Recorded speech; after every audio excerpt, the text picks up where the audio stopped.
Bonjour et bienvenue dans le journal de l'emploi. On parle très souvent des avantages de l'apprentissage pour les jeunes. Une formation diplômante, à la fois en entreprise et en cours, et un des meilleurs passeports pour l'emploi une fois qu'on a terminé sa formation. Ce dont on parle moins, c'est l'intérêt de l'apprentissage pour les entreprises et les entrepreneurs. Par exemple, dans le bâtiment, il y a actuellement 50 000 entreprises qui accueillent chaque année 74 000 apprentis. Si on est chef d'entreprise du bâtiment, par exemple, quels sont les intérêts à prendre un apprenti sous son aile? Eh bien, sachez que celui-ci peut vous aider au quotidien d'une part. Vous allez le former à votre entreprise et peut-être à la fin de son contrat d'apprentissage, vous pourrez l'embaucher. Il connaîtra tout de votre entreprise et pendant tout le temps de sa formation, il va améliorer la productivité de votre entreprise et cela à moindre coût puisque les charges salariales liées à l'apprentissage sont exonérées. Voyez plutôt le témoignage en images d'un chef d'entreprise qui lui a pris 2 apprentis.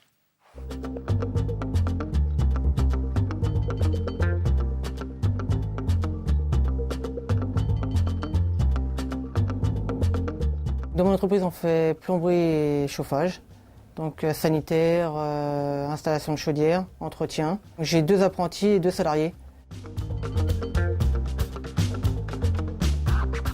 Je suis en 2e année CAP installateur thermique au CFA Docker.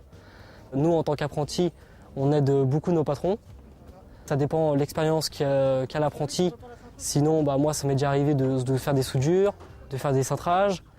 Au niveau de mon patron, je suis quand même une personne qui l'aide beaucoup. On va l'aider justement à porter toutes les caisses. Donc on va tous décharger en même temps et justement, ça va aller plus vite que s'il était seul.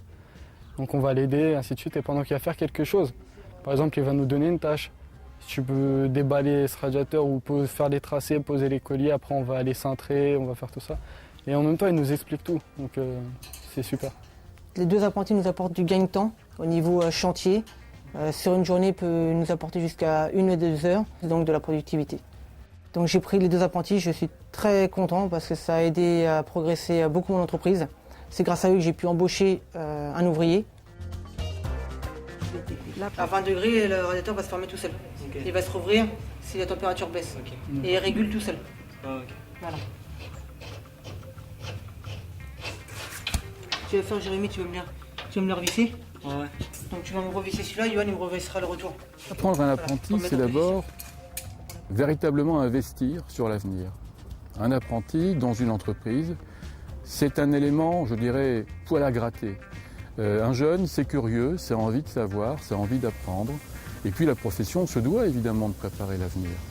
Et ça pousse à faire des efforts. Et ça pousse à être soi-même peut-être encore meilleur.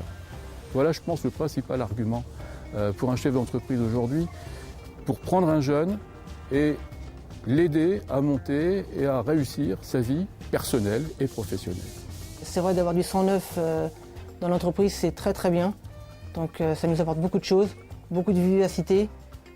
Si on est un peu fatigué, tout ça, les jeunes, ils viennent, ils nous mettent la pêche. Alors avec mon maître d'apprentissage, ça se passe super bien parce qu'il est cool et franchement, il nous aide beaucoup dans ce qu'on fait. Cet investissement peut être rentabilisé pour le chef d'entreprise. S'il le garde dans l'entreprise, évidemment, il a quelqu'un d'une part de diplômé et d'autre part de formé aux différentes contraintes que rencontre l'entreprise qu'il connaît désormais très bien. Le bilan que je peux tirer, c'est que je suis très content. Le message que je pourrais passer pour les artisans et les entreprises qui voudraient prendre un apprenti, ça nous apporte beaucoup. Et par la suite, s'il a son CAP, son BEP ou qu'on l'embauche, il travaillera à notre façon et c'est très très bien.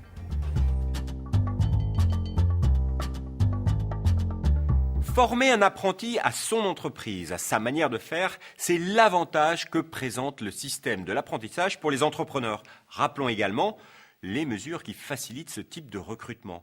Il y a un bonus financier qui a été annoncé par le gouvernement pour les entreprises qui recruteraient plusieurs apprentis, sans compter bien sûr l'exonération des charges qui accompagnent l'embauche d'un jeune. Si vous êtes en recherche d'un apprenti, sachez que les CFA proposent de faire le lien entre les jeunes qui cherchent et les entreprises, notamment dans le domaine du BTP. Dans le domaine du BTP, il y a un acteur clé pour faire cette intermédiation, c'est le 3CA BTP, le comité de concertation et de coordination de l'apprentissage du bâtiment et des travaux publics. Rien que ça, le nom est long. C'est pour ça qu'on dit toujours 3CA BTP. Il favorise tout ce qui est formation dans le bâtiment. Alors, Si vous voulez en savoir plus, rendez-vous vite sur le site www.apprentissage-btp.com. Vous connaîtrez toutes les modalités de l'alternance en BTP. Si l'alternance vous intéresse dans d'autres domaines, eh bien, il y a un site plus généraliste, c'est www.lapprenti.com qui vous permettra notamment de trouver tous les centres de formation et d'apprentis de France à contacter. Vous pouvez également retrouver toutes ces informations, bien sûr, sur notre site internet www.demain.fr. À bientôt!